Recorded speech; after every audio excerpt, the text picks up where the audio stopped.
I'm Lena, and I tell this in my own voice. I live alone in a small blue house on Linden Street in Portland, America.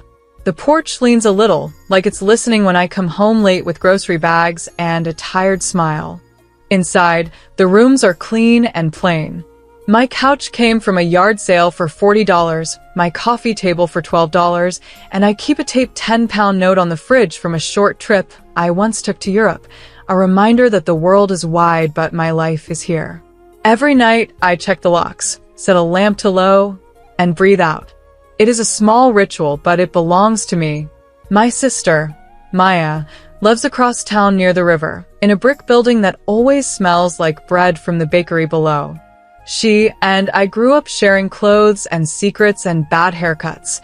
I love her with the kind of love that keeps its sleeves rolled up. Her husband, Evan, is tall, careful with money, and talks like every plan should be a contract. When I met him, I thought he was steady.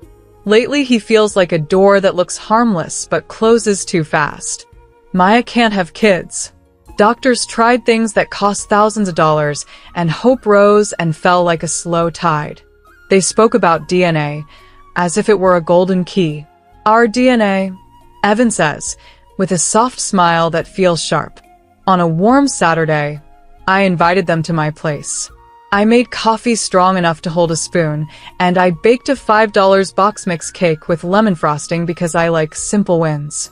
The house wore its best light, sun on the floorboards, the ferns standing tall, the cheap rug hiding its own story. We sat at the kitchen table. Maya folded and unfolded a napkin. Evan watched me the way a calculator watches numbers. Lena, Maya said, we want to ask you something big. I knew and I didn't know. I felt the house pull close around me, like walls can be arms when you need them. Maya asked if I would be their surrogate. She spoke fast, then slow, then fast again, as if speed might change the shape of the word. It would still be our DNA, Evan said, like a salesman naming a price you can't see. He had figures ready. A clinic fee, a timeline, a plan for time off work, money for food and gas, $300 here, $500 there, like you could put a person's body on a neat little chart. I listened. I looked at my sister's small, brave face and felt my heart ache. But my body is mine. I want my no to be as normal as breathing, as clear as glass. I can't, I said. I love you, but I can't. I kept my voice steady, like balancing a cup filled to the brim. Silence sat with us. The clock ticked loud enough to count. Maya nodded, eyes wet, not angry, only hurting.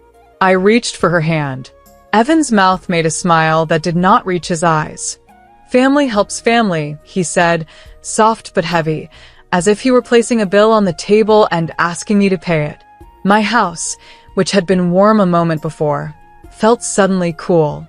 Outside, a bus hissed at the corner and a cyclist laughed, and all the ordinary sounds of America kept going like nothing had changed. But something had changed. A line had been drawn, and I was standing on my side of it. They left with leftover cake in a plastic box and a careful goodbye. I washed the plates and wiped the table twice. When the water ran hot, I told myself again, my no is complete. I thought of Boston and Chicago and all the other American cities where doors lock and unlock and people try to be kind to one another.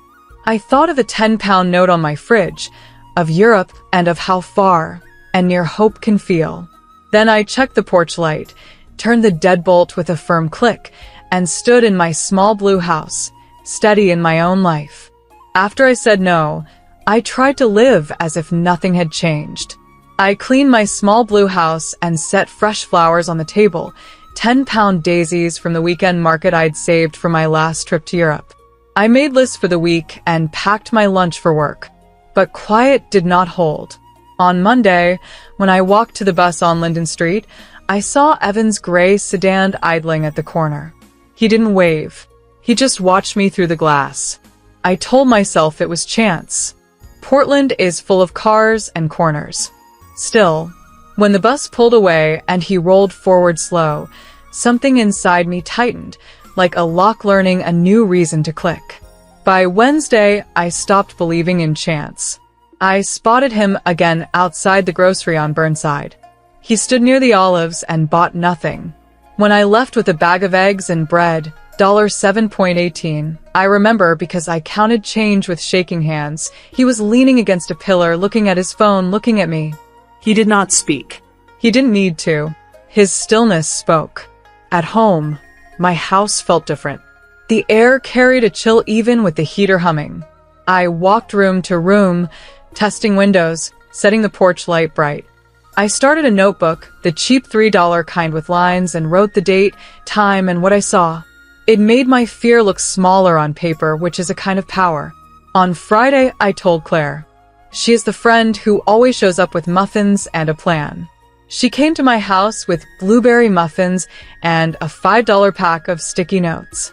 "We mark what changes," she said, neat and firm. We stuck notes by the doors, by the windows, by the back gate. We checked the fence and the lock on the side gate, and she showed me how to set my phone to record at once if I needed. "You are not alone," she said. Then she squeezed my shoulder and made me tea. When she left, I ordered a door camera online for $199 and a motion light for $25. The price stung, but fear has its own tax in America, and safety is worth paying for. The first night with the new camera, I slept with the app open.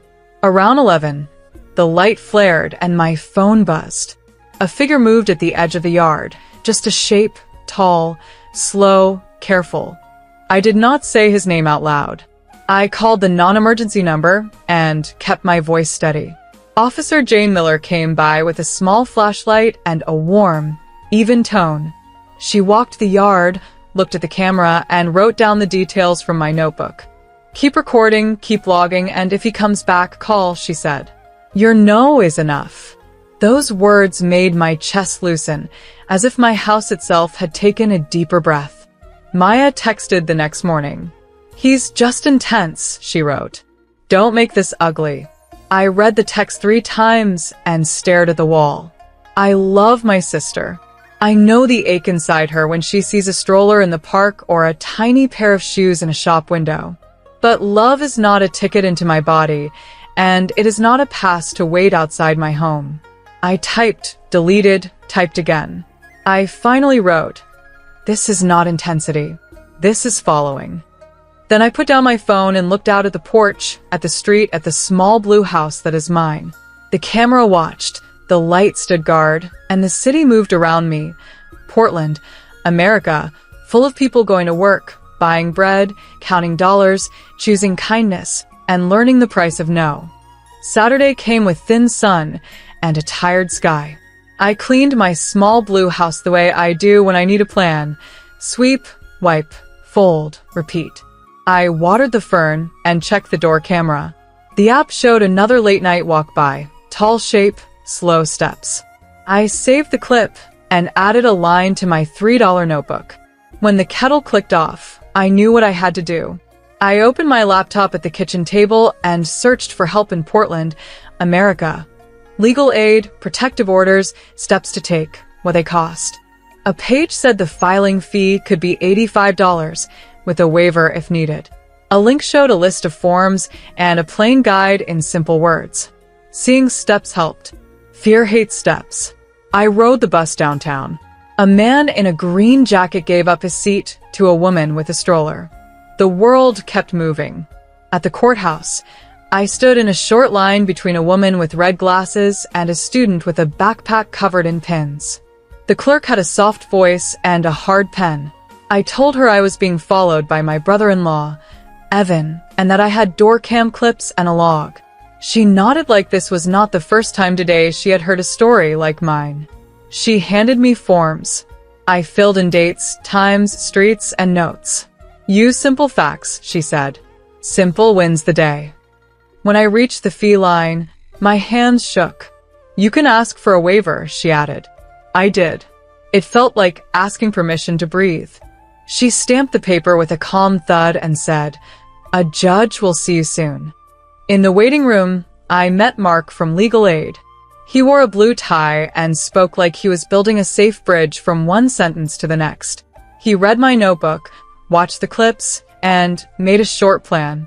"We will ask for a temporary order today," he said. "We will ask for a full order at the hearing." He did not use big words to feel smart. He used clear words to keep me steady. I told him about Maya, how she is kind, how she is hurting, and how Evan wants our DNA like it is a price tag. Mark nodded, wrote a few notes, and said, "Your no is complete. The law should meet it." I wanted to hug him and also fall asleep for a week. The judge called my name. The courtroom felt colder than the hall. I took the stand and told the truth. The car at the corner, the aisle near the olives, the late-night shape at my fence, the message that love is help only if help means my body. I spoke slowly. I did not try to make my fear look pretty. The judge watched my face, then watched the clips. When Evan came in, he wore that same soft smile. He said I was making things ugly. He said he was only checking on me for Maya. The judge did not smile. "This is unwanted contact," the judge said. "This is stalking." The words were plain and heavy like a door that finally shuts with a solid click. The order was granted. No contact, no drive-bys, no phone calls, no standing on my street pretending to count the clouds. I left the courtroom with a paper that felt like a key. In the hall, Maya stood alone with a red scarf in her hands. Her eyes were swollen, her voice thin. "I didn't know," she said. "I didn't want to see it." I reached for her hand. "I love you," I said, "and love needs light." She nodded once, then twice, like a person learning a new word. That night, back in my house, I set the paper on the kitchen table under the little bowl where I keep $12 in quarters for laundry. I made soup and paid $60 online to book a therapy session at a clinic near the river. Claire came by with muffins and looked me straight in the eye. "Good," she said. "You chose you."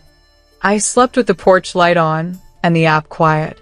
In the morning, I taped a copy of the order inside the door, next to the 10-pound note for my short trip to Europe, and I told the house out loud, "We are safe, at least for now." Outside, Portland moved like always, America humming, and my nose stood tall inside my small blue home. The days after the hearing were quiet in the way new air feels after a storm. I woke up early, made coffee strong and dark, and stood by the window of my small blue house on Linden Street.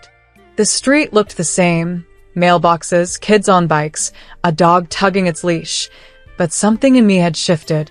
The fear that once sat in my chest like a stone was lighter now, not gone, but changed shape.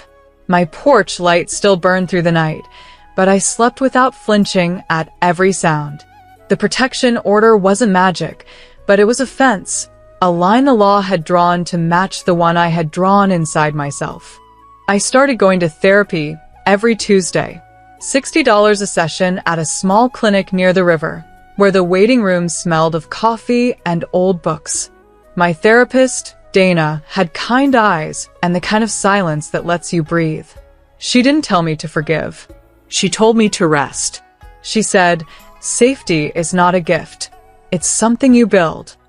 I took notes in my $3 notebook, the same one that used to hold times and shadows. Now it held recipes, dreams, and plans. Healing, I learned, wasn't a grand leap. It was a quiet walk down a familiar street. Maya came to me one night a month later, suitcase in hand, eyes rimmed red. She had left Evan. The red scarf around her neck fluttered in the wind like a small, brave flag. I helped her bring the bags inside, and we sat on the kitchen floor eating a $12 pizza. She said she had been seeing the same shadows I had, not outside her house, but in her own heart. Flickers of denial, of fear, of trying to make a cruel thing sound reasonable. "I kept hoping he'd stop," she whispered. "I kept thinking it was love that made him want control." I listened, not with anger, but with the kind of patience you give to someone finding her way back from a long, dark road. For weeks, we shared the house. She took the spare room, the one with the lemon curtains. We painted the walls soft white and filled the space with secondhand furniture we found online for under $100 total. It wasn't fancy, but it was ours. We built small routines, tea at night, morning walks, and writing little notes on the fridge. One said, "Today we choose peace." Another said, "Lock the door, not your heart." The house began to feel new again, not because the fear was gone, but because hope had moved in beside it. Claire still came by every weekend with muffins or soup, depending on the weather.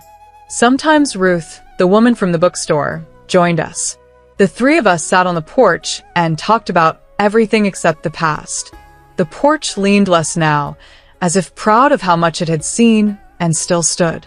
We laughed. We made plans for a trip, maybe to the East Coast someday, maybe even back to Europe. I had $80 saved in a jar labeled travel fund. It wasn't much, but it was a promise. On quiet evenings, I'd look at the 10-pound note taped to the fridge. It reminded me that the world is big, but peace can be small: a house, a meal, a sister's laughter. Portland hummed outside with its buses and music and people paying bills, chasing love, and learning boundaries. I realized that the hardest part of saying no isn't the moment itself. It's what comes after, when you must build a life that honors it. And I had done that. My name is Lena, and my story ends not with fear, but with choice. I chose to stay, to rebuild, to forgive myself for the nights I shook and for the days I didn't smile. My house on Linden Street stands straight now. There are flowers by the steps and a small wind chime that sings when the air turns soft. Every morning, I open the door, breathe deep, and whisper, "We're safe, we're free, we're home."